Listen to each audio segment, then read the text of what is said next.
Hai, Perpejuang Siswa masih dengan saya, Mr. Wahid Nugroho dari Rumah Cerdas Bahasa Inggris.com. Belajar bahasa Inggris dan TOEFL dari nol. Syukur alhamdulillah saya dalam keadaan sehat. Anda yang sedang menonton video saya kali ini, juga saya doakan Anda dalam keadaan sehat, sehingga kita bisa sama-sama belajar di channel Rumah Cerdas Bahasa Inggris.com ini. Saya ucapkan terima kasih bagi teman-teman yang sudah membeli buku saya, yakni konsep belajar TOEFL dari nol, belajar listening TOEFL dari nol, maupun konsep belajar bahasa Inggris dari nol. Alhamdulillah saya menerima banyak testimoni. Kemarin barusan ada yang testimoni bahwasanya terima kasih sir, sebelum saya belajar untuk dapat 450 itu aja berat. Tapi alhamdulillah setelah belajar buku konsep belajar TOEFL dari nol dan belajar listening TOEFL dari nol, alhamdulillah sir, saya bisa dapat skor 560. Bagi teman-teman yang sedang berjuang untuk mendapatkan beasiswa ataupun masih proses belajar untuk mendapatkan skor di atas 550, saya doakan Anda bisa sukses, bisa mencapai goalnya, targetnya. Karena ketika saya mengajar, goal saya minimal Anda dapat skor 550. Goalnya seperti itu. Nah, bagaimana cara mendapatkannya? Untuk mendapatkan skor 550 maksimal ya, maksimal Anda salah 10 di setiap sectionnya. Anda maksimal salah 10 di setiap sectionnya. Di section 1 listening Anda salah 10, berarti Anda benar 40. Section 2 itu structure and written expression, maksimal Anda salah 10, jadi Anda harus benar 30.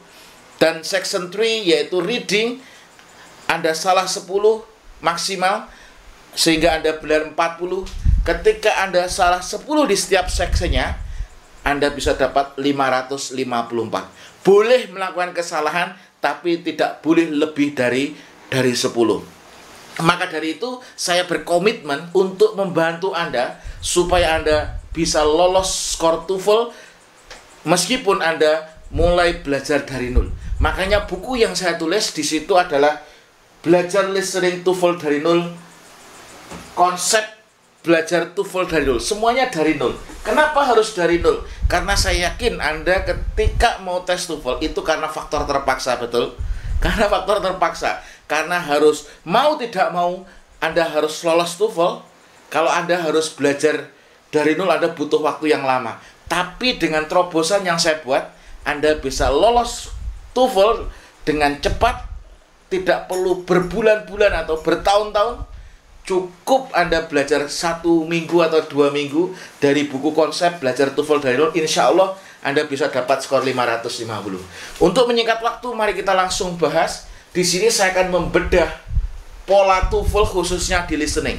Di sini adalah bedah pola TOEFL ITP, fokusnya di listening. Nah, listening di sini Anda harus cari pola restatement di pilihan ganda. Anda harus mencari pola restatement di pilihan ganda. Jadi nanti jika Anda menemukan restatement atau membahasakan ulang dengan bahasa yang berbeda dengan tujuan yang sama, maka Anda sudah menemukan jawabannya. Maka restatement ini apa? Restatement itu adalah membahasakan ulang dengan bahasa yang berbeda dengan maksud tujuan yang sama. Kenapa harus restatement? Karena tujuannya adalah untuk menilai atau melihat pemahaman Anda terhadap respon speaker kedua. Kira-kira Anda paham nggak dengan respon seperti ini? Makanya kebanyakan kebanyakan nanti di listening, ketika Anda menemukan restatement, Anda sudah menemukan jawabannya. Restatement macam-macam. Ada yang berupa sinonim, ada yang berupa nanti aktif, restatementnya pasif, atau pasif, restatementnya aktif. Lah, perlu Anda tahu bahwasanya di TOEFL itu ada polanya. Maka dari itu, pola-pola yang ada dalam TOEFL itu sudah saya tulis di buku konsep belajar bahasa Inggris, konsep belajar TOEFL dari nol dan belajar listening TOEFL dari nol. Pola-polanya sudah saya bedah. Nah, di sini salah satu polanya saya akan bedah di video kali ini. Nah, kalau di buku itu ada 100 lebih video pembelajaran khususnya di belajar listening TOEFL dari nol. Oke, kalau yang di konsep belajar TOEFL dari nol, ini ada sekitar 200 lebih video. Nah, itu banyak sekali videonya.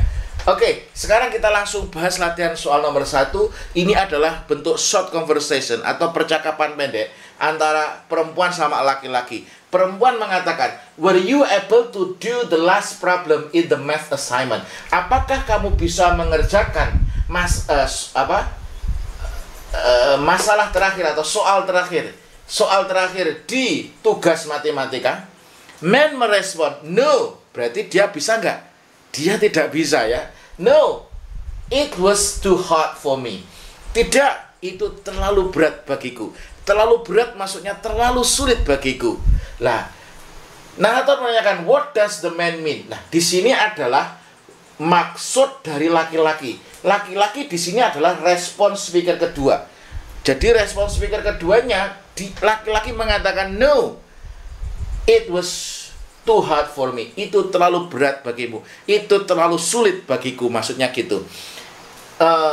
Yang A, he finished the problem at last. Dia menyelesaikan masalahnya atau soalnya pada akhirnya. Ini salah. Kenapa? Karena dia tidak bisa menyelesaikan soal terakhir. No, it was. Kenapa? Karena terlalu sulit, terlalu berat bagiku. He hardly worked on the math. Nah, ini juga salah. Kenapa? Hardly ini artinya hampir tidak. Dia hampir tidak bekerja untuk atau hampir tidak mengerjakan matematika. Pada matematika tidak. Ini salah. Jawaban yang C. It was hard for him to assign the math. Berat baginya untuk memberi tugas matematika. Ini juga gak nyambung sama sekali. Jawabannya yang benar bagaimana? Jawabannya yang benar adalah terakhir yang D. The problem was very difficult. Masalahnya atau soalnya, ini soalnya sangat sulit. Nah, perhatikan di sini. Anda harus tahu restatement kata it was too hard for me. Itu terlalu berat. Too hard itu terlalu berat bagiku. Artinya soal matematika itu terlalu sulit. Ya, berarti too hard ini memiliki restatement yaitu very difficult. Too hard atau very difficult. Nah, perlu Bapak Ibu ketahui ketika sudah menemukan restatement atau membahasakan ulang dengan bahasa yang berbeda dengan maksud tujuan yang sama, berarti Anda sudah menemukan jawabannya. Maka jawabannya yang mana? Jawabannya adalah yang D.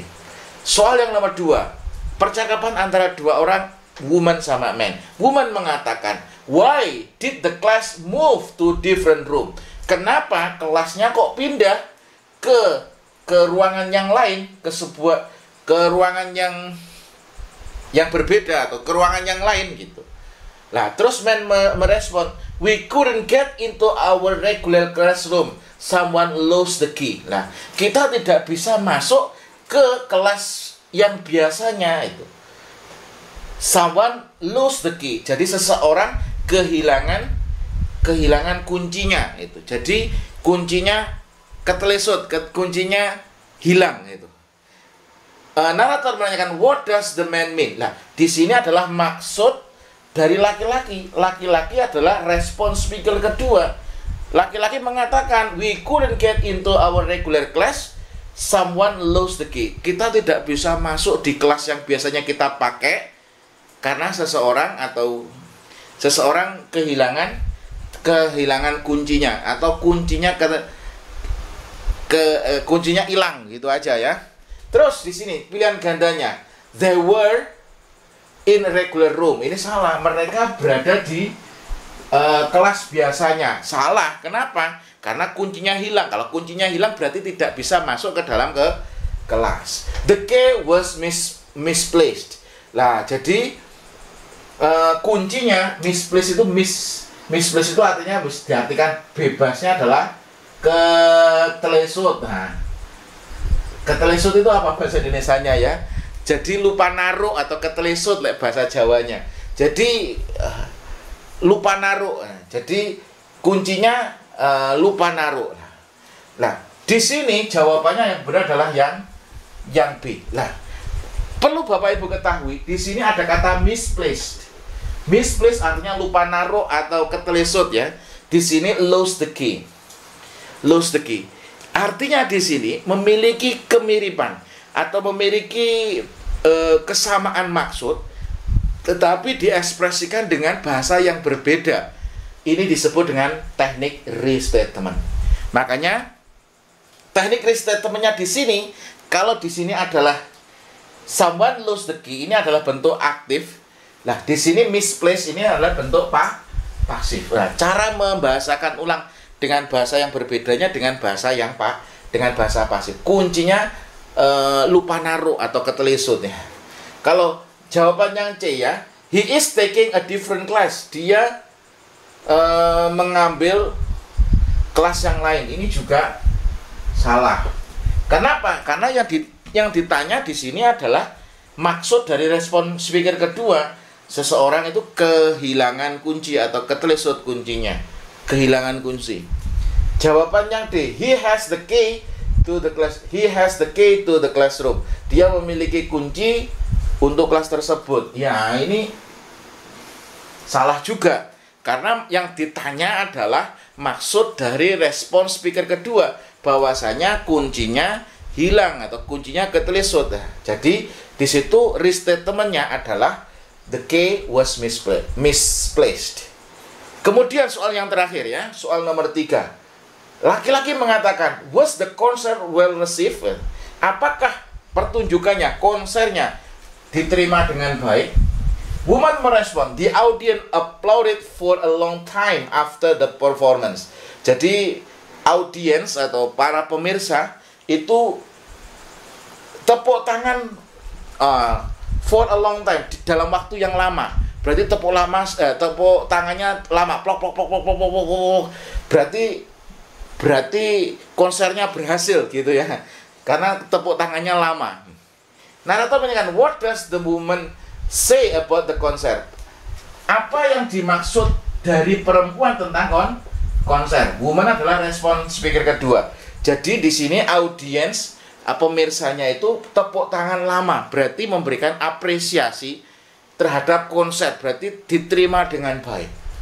The performance went on for a long time. Nah, pertunjukannya itu berlangsung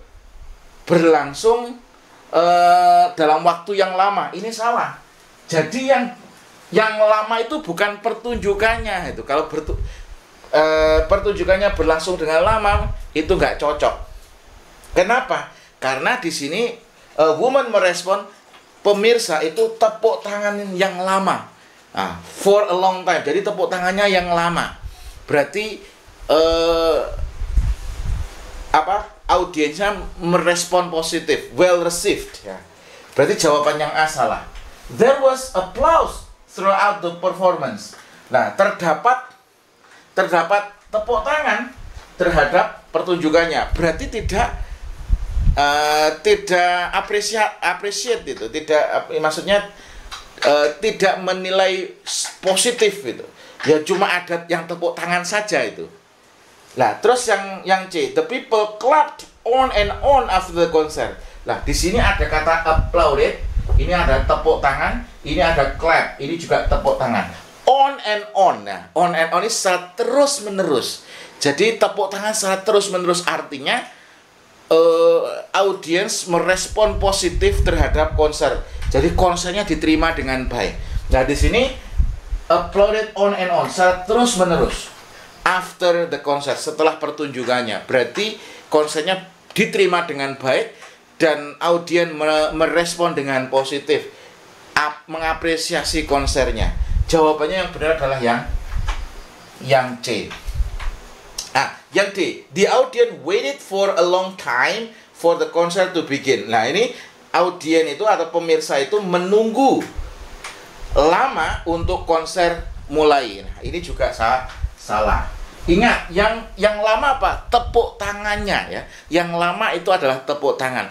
Tepuk tangan yang lama setelah pertunjukan itu berarti wujud dari apresiasi terhadap konsernya. Berarti konser bisa diterima dengan baik. Berarti di sini restatementnya atau membahasakan ulang dengan bahasa yang berbeda. Di sini adalah applauded for a long time, berarti clapped on and on after the concert. Oke, ini adalah teknik yang Anda harus tahu bahwasanya ketika Anda menemukan restatement atau membahasakan ulang dengan bahasa yang berbeda dengan maksud tujuan yang sama, berarti Anda sudah menemukan jawabannya. Maka dari itu Anda harus menemukan pola restatement di setiap pilihan ganda dengan respon speaker kedua. Kenapa? Karena tujuan dari tes listening ini adalah untuk menguji pemahaman Anda. Dengan respon speaker kedua seperti ini, pertanyaannya adalah apakah Anda paham? Anda diuji pemahamannya dengan restatement di situ. Kalau Anda bisa menemukan restatementnya, berarti Anda dianggap paham oleh pembuat soal. Maka dari itu Anda harus tahu pola-pola yang ada dalam listening. Anda bisa belajar di Belajar Listening TOEFL dari Nol. Jangan khawatir, buku ini tidak hanya buku saja, tapi juga dilengkapi dengan video pembelajaran yang mengajari Anda secara step by step atau bertahap bagaimana menguasai listening TOEFL dari Nol.